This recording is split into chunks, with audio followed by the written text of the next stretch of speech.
Welcome everyone. Cannabis News. I'm your host, Joe Klare. It is January 28th, 2020. The show, as always, presented by the Marijuana Times. MarijuanaTimes.org is where you can find us. Click the video tab there to find this show. A lot of great articles as well, social media links and more. MarijuanaTimes.org. Today, talk about a new study showing college binge drinking is down in states with legalization. Also, global cannabis sales are expected to grow a lot over the next few years. What are the predictions? We will see. And a man lights up in court. All of that coming up.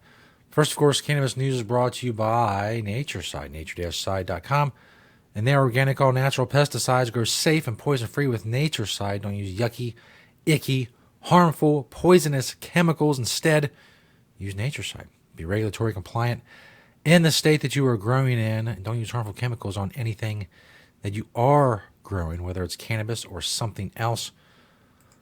Natureside. That's where you need to be. Nature-side.com, a proud sponsor of Cannabis News. Thank you, Natureside, for your continued support.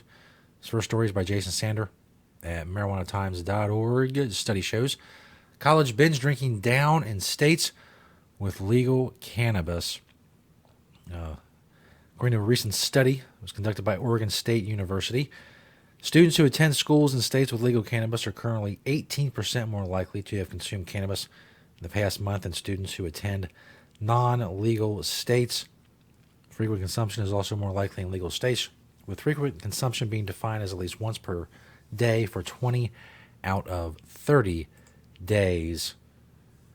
Data for the study came from over 850,000 college-age participants who were asked a wide variety of questions, including about their personal consumption habits. The binge drinking stats.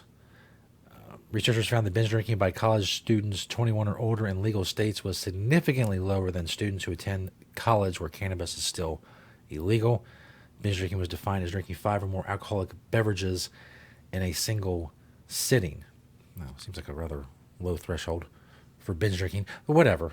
I'm not a researcher. I'm not researching things. I'm talking about the things that were researched.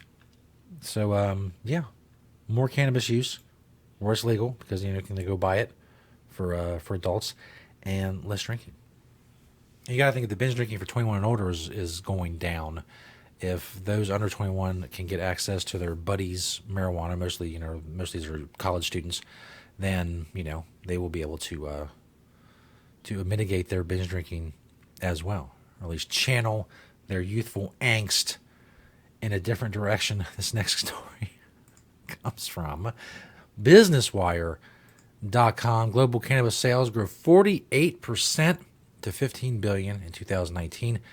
Is on track to reach $43 billion by 2024. That's right, billion.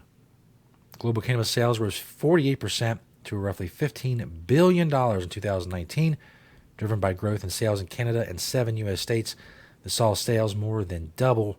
Continued consumer adoption in maturing markets such as Colorado and new adult use markets, including Massachusetts, contributed to 45% growth in adult use sales. That's up to $8.9 billion. Medical-only states and counties and countries actually grew faster, 54% to $6.2 billion. The United States saw 81% of spending in 2019, although superior growth in the rest of the world will continue balancing the market across the U.S., Canada, and Europe by 2020. So it's, in the projections, we've talked about projections before. They are what they are. There's no history of this to kind of gauge where cannabis use is going to go and how laws are going to work out and how taxes are going to shake out. And there's a lot of ifs when it comes to that. But the fact is that marijuana use and the legal marijuana market, rather, is growing greatly. And if a lot of the governments and the state governments and the government in Canada, if they just get out of the way and let things move forward, then they have a lot easier time. Sales in 2020 are forecast to be increased by 38%, driven by growth in the established market and continued geographic expansion, including, of course, Illinois.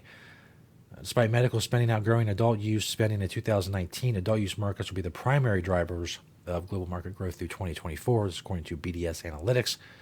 More than $400 million in Massachusetts adult use sales in the first year of adult use Florida continues to perform strongly with over $650 million in sales, despite being a medical-only market. There's a lot of potential. A lot of potential is being wasted, but there's still enough to where the legal industry is going to grow for the foreseeable future as more states come online, especially in the United States, and as more supply comes online in Canada, and Mexico is supposed to legalize sometime this year. There's a lot driving the growth, but there's just so much more. There's so much more that could be if things have been rolled out better and less restrictive in Canada and in California and elsewhere. I don't know. We'll continue to monitor the situation, as they say. This last story from Tennessean.com. Police: man smokes marijuana in Wilson County courtroom while pleading for legalization. You see it there. I kind of screenshotted it in the part of the video where he's just lit up. And, of course, that was... well, you're not allowed to do that. I don't know if you guys knew this or not. But if you're in a courtroom, you're generally not allowed to spark up anything, much less some dubage. A 20-year-old man was arrested after police said he smoked marijuana in a Wilson County courtroom in front of a judge. Spencer Allen Boston was called to the podium in front of Judge Haywood Berry on a simple drug possession charge, according to Wilson County Sheriff Robert Bryan. Boston was apparently expressing a viewpoint that marijuana should be legalized at the podium. He is then accused of reaching into a pocket and pulling out a marijuana cigarette, lighting up, and smoking. Then Boston turned around to make a comment to those sitting in the courtroom, and officers immediately took him into custody. Many in the courtroom burst out laughing. Wilson County Sheriff's Office Lieutenant Scott Moore said Boston is charged with disorderly conduct and simple possession. His bond is $3,000. The marijuana that Boston smoked did have a strong odor, according to Wilson County Sheriff Robert Bryan. So, there you go. Fight the power, my man. I mean, he made the news. If you go through like the marijuana news search on like Google or something, you see the story in 4 or 5 different places. He got the word out. I will say that. Whether it was worth it to him, I don't know. I don't know what he's got going on. Maybe this is the best thing that's going to happen to him this month. I have no idea. I don't know this guy. All I do know is that he's accused of lighting up a joint, and I saw the video. If you click the link in the description of this video, you'll go to the article, which has the video embedded in it, and you will see that it looks like he did indeed light up a joint. As I said, fight the power. That's going to do it for Cannabis News. We're here 5 days a week covering all sorts of stuff. Policy, culture, people who light up joints in courtrooms, all of it. Marijuana Times. Search the Marijuana Times on YouTube, marijuanatimes.org. Thank you to Natureside, nature-side.com, and their organic, all-natural pesticides. Thanks to all of you for watching and listening today. We'll see you next time right here on Cannabis News.